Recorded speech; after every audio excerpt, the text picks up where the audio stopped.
Oh yo, what's good, guys? This is your boy Praise underscore dude. Welcome back to my YouTube channel. Today I'm back with another banger. And guys, as you can see, it's still in the night, midnight. It's still day before that travela kwenda ku chikoro kwa little sister yangu. I think you also from the thumbnail and the title as well. Tomorrow I'm gonna be going to my sister's school. My sister Muboda, like she's in grade what? Grade 6. And yeah, I don't go to boarding school. I'm gonna see precious. Those who watched my vlogs about that, I'm gonna see. I'm watching Wakamuana Babeti Raki, Aparagenda out now. So basically what's gonna be happening is I'm gonna mom's yangu in the Mangoma moms. I don't know if I'm gonna be able to vlog Mangwana, but yeah, I would try by all means because I'm gonna be driving, you see. In the mom's young YouTuber, you know. So I don't like things weird. Just of vlog and stuff. No better camera while driving. But yeah, tomorrow what's gonna be happening is we're going to my sister's school, and then yeah, we're going for the visit. So basically now it's around the 12, if not mistaken. And then I wanna go and get some fuel there. Hey guys, imagine there are some people that are parking behind me. Get it to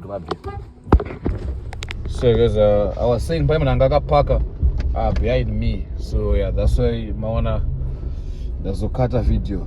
In that guy anga kubuda kwenda panze kunotenga chikafu somewhere. So that's just a kubuda kan Fara road. Anyways guys, can you imagine there's no petrol but this garage radio tenga chikafu. Radio tenga inonzi fuel. Don't mind we're gonna hit this garage. I'm used to. South Africa they don't call massive station good massive station. And zvatobudwa mandiri ndato ndaitombotiwa masafe station but ndatozongopedzera tongotiwa garage vanomati magarage. So that's why most of the times ndotomoka mavlogs angu ndechingoti garage but yeah, so now ndadonotsvaga rimwe garage iri open and then ndoita se ndongwa petrol so that mangwana hatizowaste time going kumasafe station. And the car is very dead guys, like really dead. I don't even know kuti ndichaita sei ndichaigeza nguva because mangwana by 5 tifanongeta kubuda. You understand? As you can see, now I'm in the street of Harare, and we're going the upper holiday in Hotel. So you guys, please make sure you stay tuned. You like, comment, share. Hey, wena, pambeni. Ai. Amana. Why in Zimbabwe bana ida kuwa way ni muna arimo. Kana ndiri mu highway amana. Vakana ma driving schools hapa wana. Vango don't expect uri muna mashingo road umire upe muna dopita patira mabalasi kawasadaro. Anyways guys, let me see where I can get the fuel. So make sure you stay tuned. Tango. Guys, get him out, garage runs redone. I don't remember chimwa petrol but redone. Ndakamwe papo kunonzi kuchi ku Hatfield musunoyi vakatadza kundivhara ndovakarega kundivhara ningira unga saka ndimboona ndasindovharwa lead rangu iri. And then I want to make sure also kuti ndaisa matires angu pressure, and then everything is fine, even my spare wheel and stuff. So yeah, let's go and see what's popping. Panapa it's looking so junky. I don't even know kana vane chikuisa pressure, but anyways, yeah, stay tuned. Tango. I told you all to my funny zegega avatori na pekuisa inonzi pekuisa pressure, like kari kuluka so ghetto ka safe station kaka ameokaridza nge munani kaka masusi emarana sana nyeso maziyangu famba shamwari uende takanonoka. But hey guys, apane wendofara safe station iri kuseri kwe gate kwana raini yasuko iri neche mukona. So like yo is better. Like I always drink fuel there. Is it drink fuel there? But here as you can see, pay red robots rangu amapusa msandisungio but usiku no kumira kumana kuti masmash grapes. As you can see, we are on this ticket market and vananda angu futi pay panapa. You understand? So yeah, let's go to the garage, to the designated garage. To know my fuel. Tango. So guys, as you can see down there, that's the garage rubber pedal. That's where we are going, the Ripper corner. This one is far much better than my garages and don't. You don't need to borrow the sugar tuli petroleum. I think that one is better. When you come to Dexter Garaba mana. When you got Dexter's car Garaba. Dexter is fully here in sim. Hey, guys, get to know my petrol pump. zvinopera sei. Okay, tasvikira pagaraji. So stay tuned. Manera pana angaita zvepressure.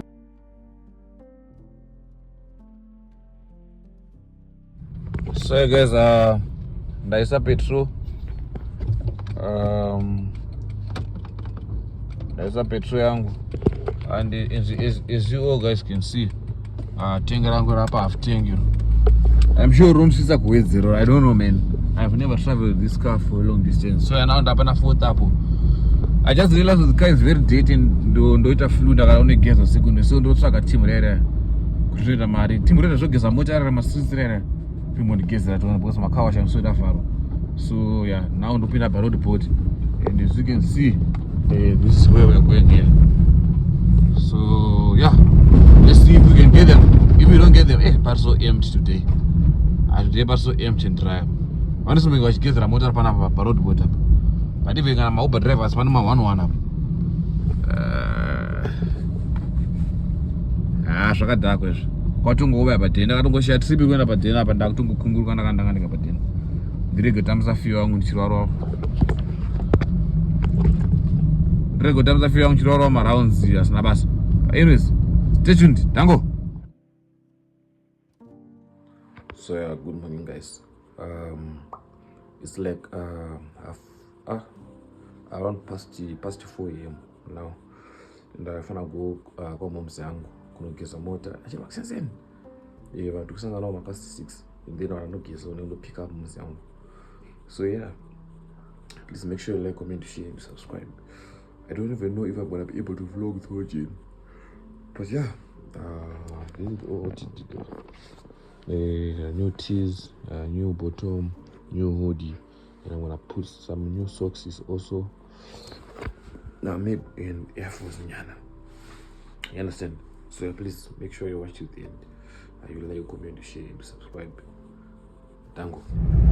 So yeah, now I'm on my way to my mom's place. Yes, please. Don't mind that this heat is so noisy. Now I'm on my way to my mom's place. As you can see, this is my hood. Look at how many got shabby. You understand? So yeah, now I just wanna rush there, wash the car. As you can see, this is OOTD down there. Everything, my toilets and stuff. Nofamba masinanga, sipo yangu, mafuta yangu, nofamba nasho. Everything. You understand? So you guys let's go. I'm so late. It's to 5 now. And I'm in Chakwaza. It's freezing like for you. But I have to make it happen. So yeah, make sure you stay tuned. Let's go. As you can see, this is. I'm not going to my streets to go. Don't buy it. I don't go baby. Money, I'm going to fit when you go. Anyways, we are going to charge. Oh, usiku noi. Wanaanza kutia. Yako manaka. Let's go. It's from Benya. Zedu sides. We are going to sell it. Zedu tazipete. Let's go. Musaya kuforget. This man is tall for no reason. The people that are just tall for no reason. That's this man. Anyways, yeah, let's go. So I guess this is the stuff. As you can see.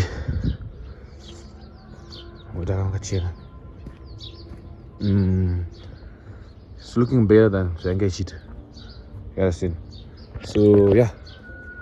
Well, now I'm done bathing nyana and so yeah, this is OOTD. As you can see, nice Air Force, nice bottom, and nice hoodie. OOTD, proudly sponsored by my wife. Shout out to her. You are gonna see her later. So yeah, man, let's hit the road. Let's go. Peace out. Hey guys, this is our first stop. As you can see here, it's alongside Simon Masorodze, and then we wanna pick someone now. He's coming from Budiriro. No, Aspinjo. So yeah, that's our first stop. And as you can see, this is the OOTD, and yeah, I'll keep on giving you more, guys. I'll keep on vlogging. The next stop is gonna be in Meno. Ziwara sekwera Meno kumberu kuchora na momso. Kwa ndo stenga machikeni nema pizza nene. So yeah, stay tuned. You can see.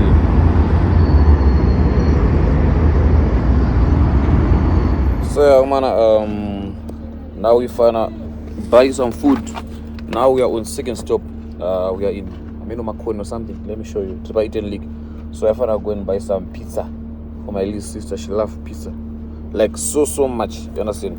So I wanna buy some pizza for her, and then yeah, let me show you where I am. Yeah, this is where I am. This is where I am in Makoni. You understand? And yeah.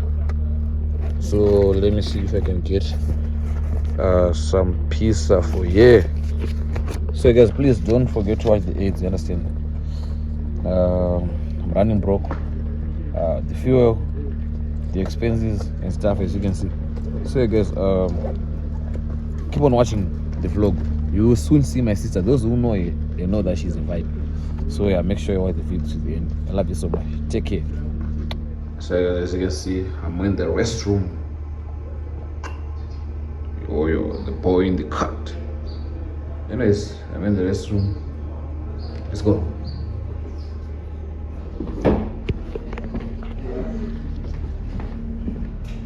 Yo guys, I'm pissed off already. Unoza kufamba nemachembere kunodhina so yo. Zvinhu after every bus stop varongomira like unoshoti vanotadza kuita zvinhu zvavo day before kana kuti tanzwa nongomiswa every zvese vamira kuti papizza inapo paiten liga hanzi hapana pizza this and that. Haina manaka inanga ndiri kufamba chidaro ndongoti kana ndasimudza mota ka ndonomira ndasvika kuti zvapangomiswa handizvifarire ndasati tizoramba kupinda matiri machembera tongoita zvinhu zvacho tega. Next time anongwana ndako ndozonda tokwa achirega kuya. Because like what's that? Let me show you guys. Ameno mapizza zvida kutsvagwa this and that. Ndezvo zvese izvozvo. Kumanaka. Ayo, regera yako mana. Unoremara. Let me show you anachona vari kutenga. And then ndosumudza mota topa pasi. The next destination I'm going to show you tasvika papa chikoro so that I won't vlog road blah blah blah zvonabasa. So yeah, make sure stay tuned. We're going to Wadlove, Wedza. And now we're still in Makoni. Zviri kwera man. Zviri kwere. Anyways, glowing as usual, yo. But anyways, I see you. Man, tichidza kangopaka. Machembera arongorova mashopping imomo ma. Ndochina zvofamba sei ma. Avagona kuwacha kwasikana. Mambuya aya ndakaona kuti chimwe chitakurwa madhora. Vanoti akumbira wani. Akasira? Mambuya anoona vana kumadhoma.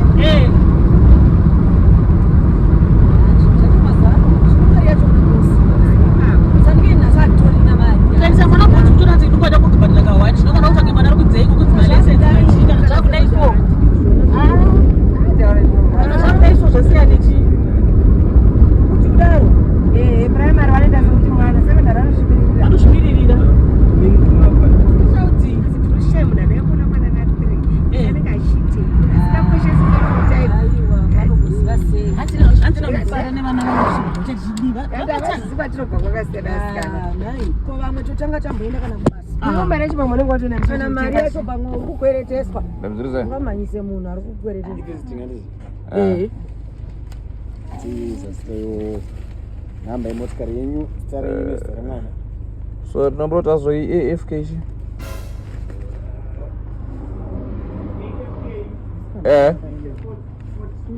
Alright. Thank you. Masera tinonyorera kumberi mubandho mukatotora vana. Kunonyorwa mazita evana. Kokuchida mazita evana.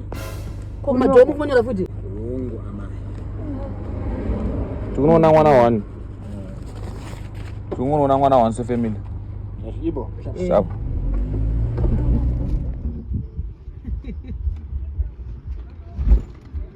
Apana bakatoka katepo nayo. Asena ntore rogo.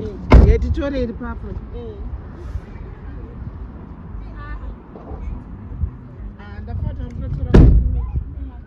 So guys, as you can see, we have arrived. Just arrived now at Wadlove. Wedza. Yo, I'm so tired guys. Like I'm not used to driving ku maroads akashata days of Zimbabwe, you know. But yeah.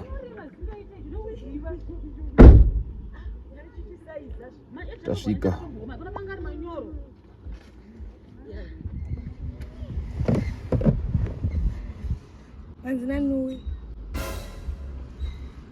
Mombe asekuru.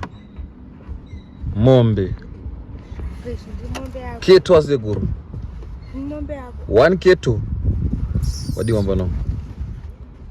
Boy. Mazi glass era. Mazi sisofo. Asma. Kentombo maweja. Dema sisora. Degu. Ndakara wadzo nemaso angu ndakamapfeka. Andwadzo nemaso ndakamapfeka. Unoradza kwa tengero wako. Ndikuluka nice ka. Apane tsvina maglass acho. Maglass emombe zvichokwadi. Maglass emombe emazvokwadi. Apa ndakandifita. Nice kan. Good boy. So guys, panapa ndana mombe. Umorisa vanhu tamakadi zvenyu vanhu. Ina handisi munhu. Urichi uri panapa ndana keto pamwe wakanzi keto uri panapa ndana cow. Asi mombe. Nanzi precious. Precious ano. Okay. Okay. Wakapenge kana wakapenge, let's use English. So how are you, madam? I'm fine, and you? I'm fine, thanks. How is school? School is good. School is good. What's happening here? What's happening here? What are you doing here at school? I'm learning, obviously. You are learning. What are you learning? I'm learning English. English. Yeah, how many subjects are you doing here? Yeah. Yeah. About 7. Oh, 7. Can you name them? Agric, Maths, English, PE, BPA, ICT, Social Science, and Shona. Oh, and Shona. So, which subject do you like the most? Mathematics. Mathematics. But me, I don't like mathematics. Is that my problem? Yeah, it's your problem. Because why do you like mathematics that I don't like? Because mathematics is the key of life. It's the key of who told you mathematics is the key? Because you cannot graduate without mathematics. Why do you need to graduate? Why do you need a degree? Because I want to be a lawyer. Why do you want to be a lawyer? Because that is my ambition. Yeah? What is an ambition? It's something that you wish for. Yeah? Yes, man. Yes. I would pass out the sado zako. Don't watch your room use him room remember go do. Yeah? What don't this is ambition that's got to chicken, no see. What is going on with my ambitions? Me? I was watching television. You watch television? Do you watch television in school? Yeah. How many times per week, per month, per year? A week, one day. One day? After lunch on Sunday. On Sunday? Yeah. So you watch Indians? Just watch the movie that are updated.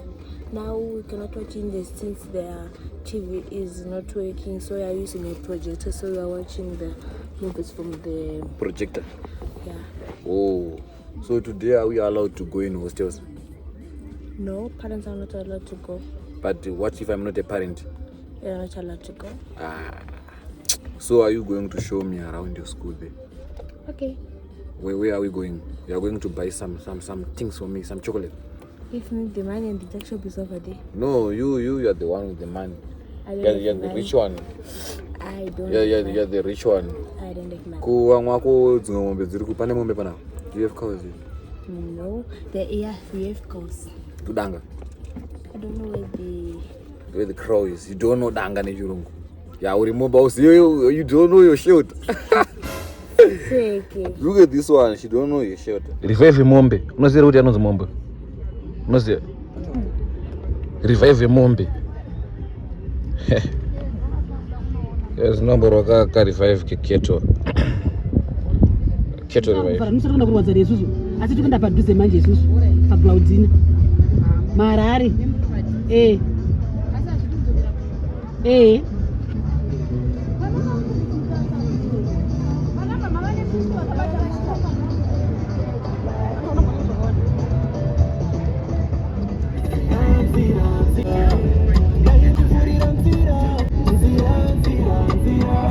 Keto. Akudzokera kumanda akusiya keto iri pachikoro. Une upo. Ndeni ngoito kubva kwenda. Ashikomberi. Saketi mbona pachikoro penyu. Sekeza renda. Mombe yakusara mukuvara rini? Sasa ndakuzoda kwakata number 1 ndikukutengera chi? iPhone. Vanhu utanga ndakutengera iPhone. Uda kukwira ndege kana iPhone? iPhone zvese. Aiwa, ukufara uselekta chinhu 1.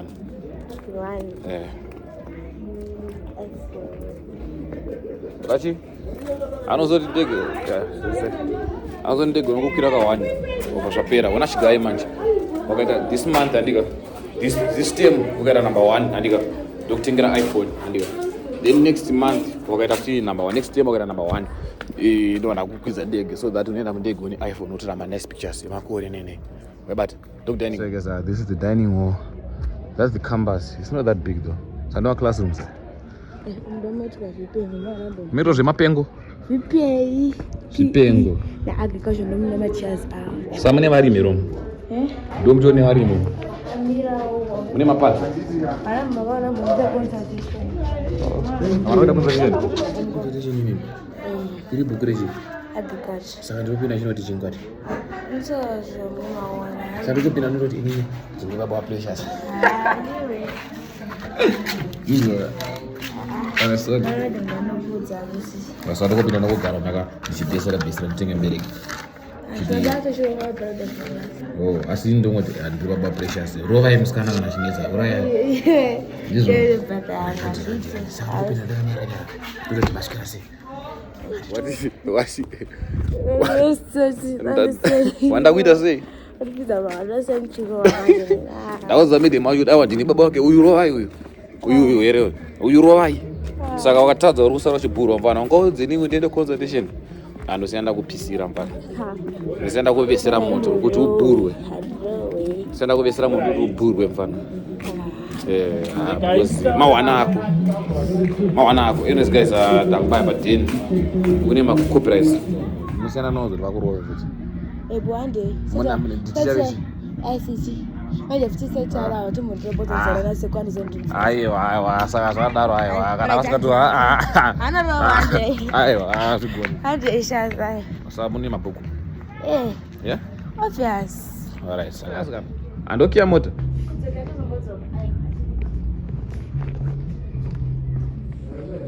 Saka bhuku rako. Arisiro sinokafu here.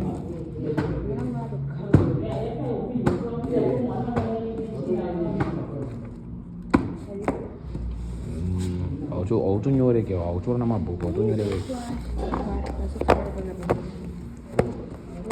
Kana ndogona kuverenga zita rako.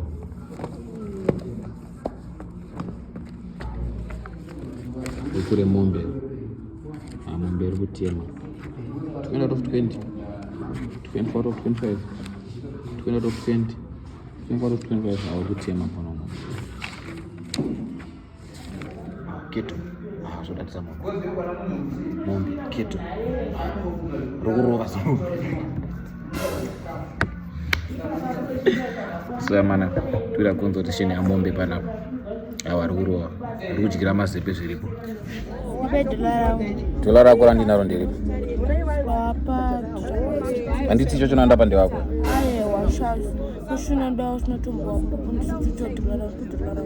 Wana yopa mari yocharorwa imbofana kubvisa ipapo then balance yacho. Iwo in fact iwo ichobhorwa na 4,999 ubvise dola iroro kuti pa 4,999 pamari yocharorwa ndobanana chapiwa.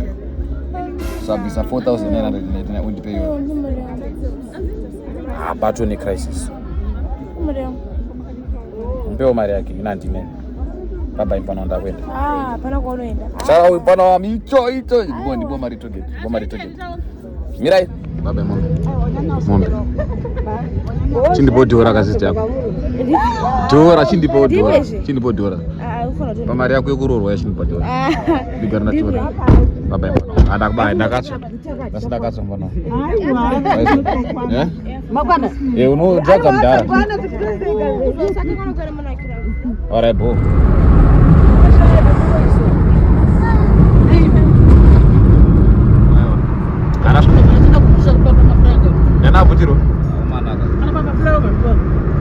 Yeah. Town makes I'm still going to save to but I'm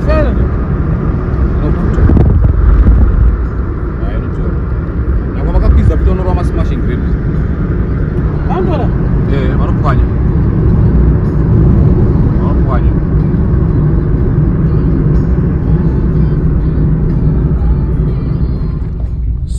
what up, YouTube? Man, I say. So yeah, guys, that was the end of the vlog, man. And and now I finna go and link up with Tanaka. So he's coming to Waterfalls. I think first I don't put him in such a bias. So I need to praise what I say. Because the whole day I was not available. Like that was I can't even see because of the flash.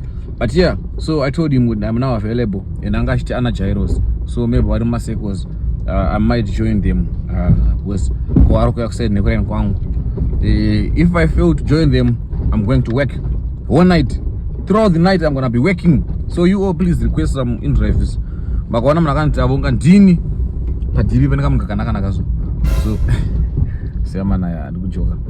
as you can see, yeah, I'm in the hood. Just make sure you stay tuned, you like, comment, share, and subscribe. Let's go, let's get it. So yeah, guys, Tanaka sent the location, and now I'm on my way. Send the location. So yeah, let's go. From here, I'm gonna show you Trablablas. Bye bye. You understand? Do you understand? I'm a content creators, guys. Do you understand? But I just noticed I don't hate content creators though. Sometimes I just notice I hate content creators, not to hate their content. If you know what I'm saying, you know what I'm saying. You understand? Do you understand? Anyways, guys, let's hit the road. I'll show you Trablablas. Let's get it. So, guys, as you can see, now we're entering Trablablas. And yeah, as you can see, this is how Trablablas looks like at night. Guys, do my kids. I'm on a kitty. I'm going to defend them territory. You can manage Papa Slab Jababage. Iyo yakutumanya kana ngapambiri pangu ndakaisanganisa na maker seguru within 5 seconds 48 minutes ndaisanganisa na maker wayo baba ayanga yakutozvikeri muparadise america yakaenda kuparadise but ndakaisanganisa. The way I hate kids, but there's no way I was gonna save it though, because like I was gonna die. Then I got to try to save one moment. I mean, I have to roll my cows. Yes, guys, as you can see, we out here at Trablablas interchange. This is how it looks like at night, as you can see. You might not seeing it clearly because of the lights that are reflecting, but yeah, this is how it looks like at night. And you can push the dashboard to 100 if you want to. Like, I mean, I can, as you can see here. But yeah, we're not in the mood today. Let's get it.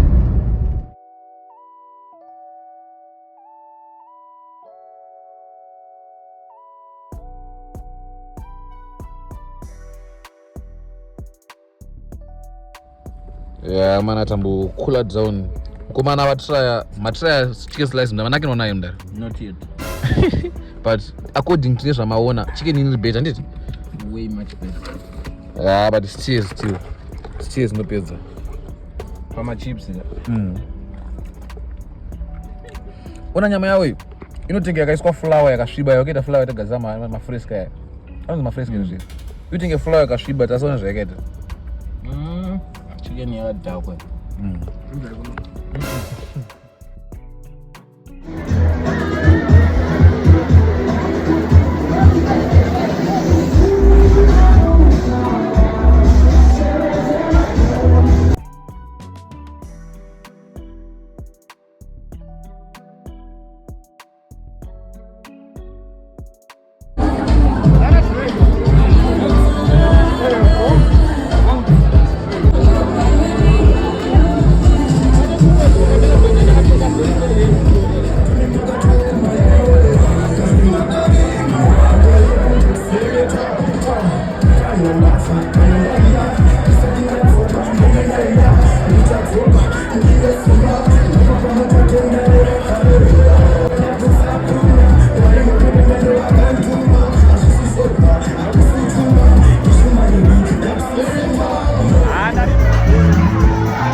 Good morning, guys. So it's another day, another dollar.